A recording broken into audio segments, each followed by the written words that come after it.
Hello guys, good evening. कैसे हो आप सब? आई होप आप सब बढ़िया होंगे, अपनी पढ़ाई भी अच्छे से कर रहे होंगे। तो गाइस, ये हमारा जो डीएलएड फर्स्ट सेमेस्टर का चैप्टर फर्स्ट चल रहा है, पेपर फर्स्ट का।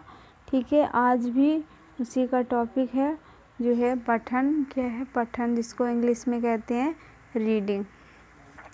पठन का अर्थ एवं परिभाषाएं। इसका अर्थ क्या और परिभाषाएं क्या हैं? ठीक है, meaning and definition of reading. भाषा के दो रूप होते हैं। कितने होते हैं? दो रूप, मौखिक भाषा और लिखित भाषा। मौखिक भाषा और लिखित भाषा।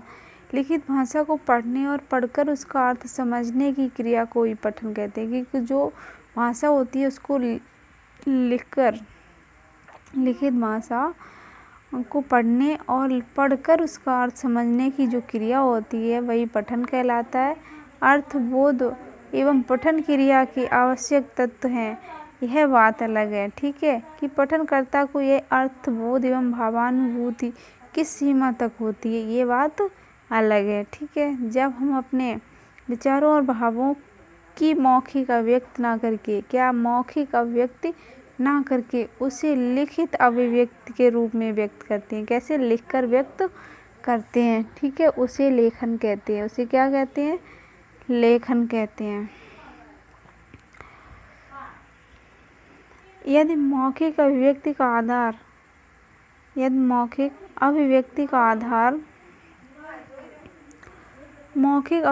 का आधार उच्चारण है। क्या है? उच्चारण है। तो लिखित अभिव्यक्ति की रचना का आधार है। क्या है? रचना का आधार। प्रथम वर्तनी तथा द्वितीय व्याकरण सम्मत वाक्य रचना। लिखित अभिव्यक्ति के लिए 4 महत्वपूर्ण बिंदु हैं। क्या है? 4 महत्वपूर्ण बिंदु हैं। सुस्पष्टता, यानी कि स्पष्ट लिखा होना चाहिए। शुद्धता, शुद्ध लिखा होना चाहिए, क्रमबद्ध, क्रम से। ठीक है, एवं सुसंबंध, और उसका संबंध भी सही होना चाहिए। ठीक है, ये चारों पॉइंट इम्पोर्टेंट हैं। जीएस कृष्णप्पा के अनुसार साक्षरता की बड़ी समस्या लोगों को केवल यह सिखाना नहीं है कि वे कैसे पढ़ें। क्या? वे कैसे पढ़ेंगे, बल्कि यह सिखाना है कि वे पढ़ने के लिए लालायित रहें। पढ़ने के लिए क्या रहें? हमेशा लालायित रहें, उनकी इच्छा बनी रहे, हमेशा उनमें पढ़ने के लिए अनुराग उत्पन्न हो, हमेशा लालसा लगी रहे, कब पढ़ाई करें। ठीक है, कब पढ़ने को मिले, ये हमेशा लालसा बनी रहे, और उन्हें पढ़ने में आनंद की अनुभूति हो, खुशी महसूस हो। ठीक है, आनंद की अनुभूति होने लगे। पठन कौशल संबंधी योग्यताओं पर, जो पठन संबंधी कौशल योग्यताएं हैं, ठीक है, उन योग्यताओं पर क्या अधिकार हो जाने और पठन योग्यता प्राप्त हो जाने पर पढ़ने की आदत कैसी? पक्की और सुदृढ़ हो जानी चाहिए। ठीक है, अन्यथा स्कूल छोड़ने पर, अगर ऐसा नहीं हुआ तो क्या, अगर स्कूल छोड़ देता है व्यक्ति, तो अधिकतर लोग बालक कैसे होते हैं, कोई भी व्यक्ति हो, कैसा भी ठीक है, तो अगर स्कूल छोड़ देते हैं तो क्या निरक्षरता की तरह हो जाती है, ऐसा लगता है उन्हें कुछ आता ही नहीं है। अधिकतर बालक पढ़ना जानते हुए भी पुनः निरक्षरता की शोचनीय स्थिति में पहुंच जाते हैं। साक्षर को पाठक बनाना आवश्यक है। क्या बनाना आवश्यक है? पाठक बनाना आवश्यक है। उमा मंगल के अनुसार लिखित सामग्री को पढ़ते हुए, कि जो लिखी हुई सामग्री है उसको पढ़ते हुए अर्थ ग्रहण करने की क्रिया को पठन कहा जाता है। क्या कहा जाता है? पठन। ठीक है, उमा मंगल के अनुसार समझ सकते हैं, लिखित सामग्री को पढ़ते हुए अर्थ ग्रहण करने की क्रिया जो है वही पठन कहलाते हैं। ठीक है, उसी को पठन कहा जा सकता है। अगला पॉइंट है पठन के उद्देश्य। पठन के उद्देश्य क्या है? पठन के उद्देश्य, पॉइंट फर्स्ट देखते हैं। पठित विषय वस्तु का केंद्रीय भाव ग्रहण करना। क्या करना?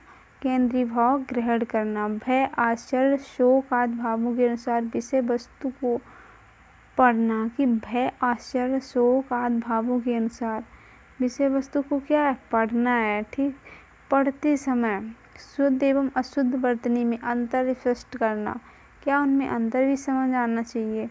मुहावरे लोकोक्तियों के अर्थ को संदर्भानुसार समझना, कि जो कोई मुहावरा या लोकोक्तियाँ कुछ भी है उनको अर्थ को संदर्भ के अनुसार ही समझना। ठीक है। अगला पॉइंट है निबंध, कविता, कहानी, नाटक इत्यादि का उपयुक्त रूप से सस्वर वाचन करना। कैसा करना? सस्वर, स्वर सहित वाचन करना, समझ में आना चाहिए सही से वो। ठीक है। अगला पॉइंट है सभी वर्णों, स्वर, व्यंजन तथा संयुक्त व्यंजन को पहचान कर पढ़ना। जो भी वर्ण हैं, चाहे वो स्वर हो, व्यंजन हो, ठीक है, या संयुक्त व्यंजन, उन्हें क्या है सही से पहचान कर पढ़ना। ठीक है।